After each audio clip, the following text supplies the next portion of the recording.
ओम नमः शिवाय। आप सभी का हमारे YouTube चैनल पे बहुत बहुत स्वागत है। आइए सुनते हैं महाशिवरात्रि व्रत की कथा।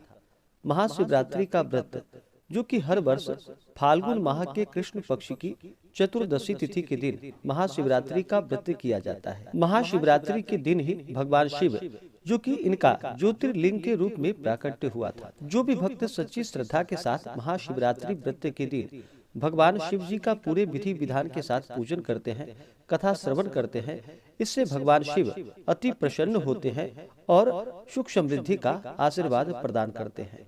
तो आइए सुनते हैं महाशिवरात्रि व्रत की कथा।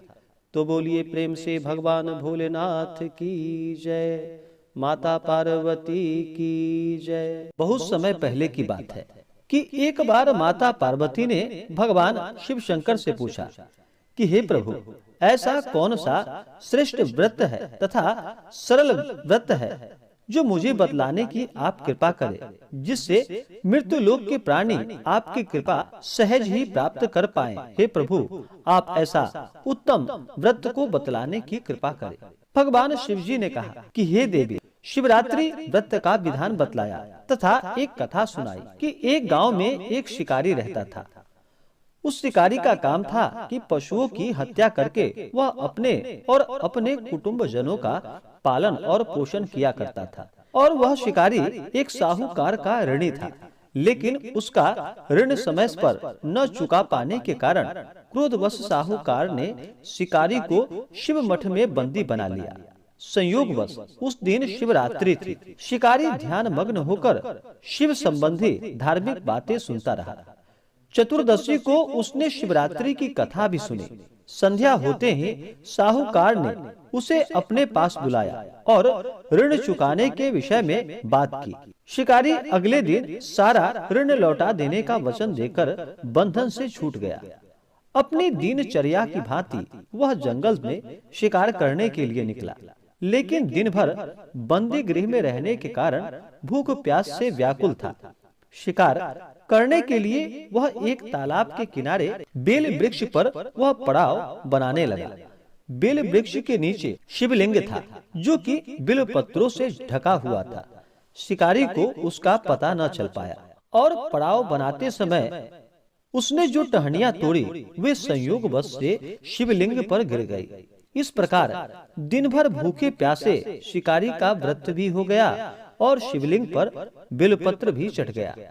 एक प्रहर रात्रि बीत जाने पर एक गर्भिणी मृगी तालाब पर पानी पीने के लिए पहुंची। शिकारी ने धनुष पर तीर चढ़ाकर यूं ही प्रत्यंचा को खींची। मृगी बोली कि मैं गर्भिणी हूँ, शीघ्र ही प्रसव करूंगी। तुम एक साथ दो जीवों की हत्या करोगे, जो ठीक बिल्कुल भी नहीं है। मैं अपने बच्चे को जन्म देकर शीघ्र ही तुम्हारे पास प्रस्तुत हो जाऊंगी, तब तुम मुझे मार लेना। शिकारी ने प्रत्यंचा ढीली कर दी और मृगी झाड़ियों में लुप्त हो गई। कुछ देर के बाद एक और मृगी उधर से आई। शिकारी की प्रसन्नता का ठिकाना न रहा। समीप आने पर उसने धनुष पर बाण चढ़ाया। तब उसे देख मृगी ने विनम्रता पूर्वक निवेदन किया कि हे शिकारी, मैं थोड़ी देर पहले ही ऋतु से निवृत्त हुई हूँ, कामातुर विहरणी हूँ, अपने प्रिय की खोज में भटक रही हूँ। अपने पति से मिलकर शीघ्र ही तुम्हारे पास आ जाऊंगी। शिकारी ने उसे भी जाने दिया। 2 बार शिकार को खोकर उसका माथा ठनक गया। वह चिंता में पड़ गया। रात्रि का प्रहर बीत रहा था। तभी एक अन्य मृगी अपने बच्चों के साथ उधर से निकली। शिकारी के लिए वह स्वर्णमयी अवसर था। उसने धनुष पर तीर चढ़ाने में देर न लगाई। वह तीर छोड़ने ही वाला था कि मृगी बोली कि हे पारधी, हे शिकारी, मैं इस बच्चे को इसके पिता के हवाले कर लौट आऊंगी। इस समय तुम मुझे मत मारो। शिकारी हंसकर बोला कि सामने आए हुए शिकार को छोड़ दूं, मैं ऐसा मूर्ख नहीं। इससे पहले मैं 2 बार अपने शिकार को खो चुका हूँ। मेरे बच्चे भी भूख प्यास से तड़प रहे होंगे। उत्तर में मृगी ने फिर से कहा कि जैसे तुम्हें अपने बच्चों की ममता सता रही है, ठीक वैसे ही मुझे भी। इसलिए सिर्फ बच्चों के नाम पर मैं थोड़ी देर के लिए तुमसे जीवन दान मांग रही हूँ। हे शिकारी, मेरा विश्वास करो, मैं इनके पिता के पास इन्हें छोड़कर तुरंत लौटने की प्रतिज्ञा करती हूँ। फिर क्या था, मृगी का दिन स्वर सुनकर शिकारी को उस पर दया आ गई। उसने उस मृगी को भी जाने दिया। शिकार के अभाव में बेल वृक्ष पर बैठा शिकारी बेल पत्र तोड़ तोड़ कर नीचे फेंकते जा रहा था और फिर पांव फटने को हुई। फिर उधर से एक हिष्ट पुष्ट मृग उसी रास्ते पर आया। शिकारी ने सोच लिया कि इसका शिकार वह अवश्य करेगा।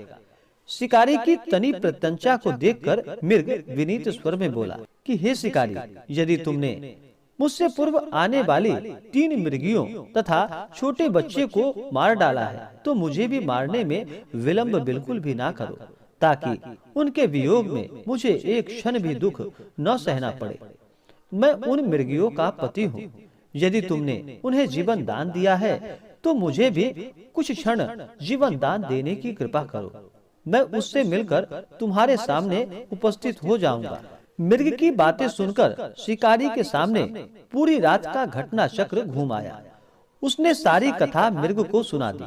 तब मृग ने कहा कि मेरी तीनों पत्नियां जिस प्रकार प्रतिज्ञाबद्ध होकर गई हैं, मेरी मृत्यु से अपने धर्म का पालन वो भी नहीं कर पाएंगी। अतः हे शिकारी, जैसे तुमने उन्हें विश्वास पात्र मानकर छोड़ा है, वैसे ही मुझे भी जाने दो।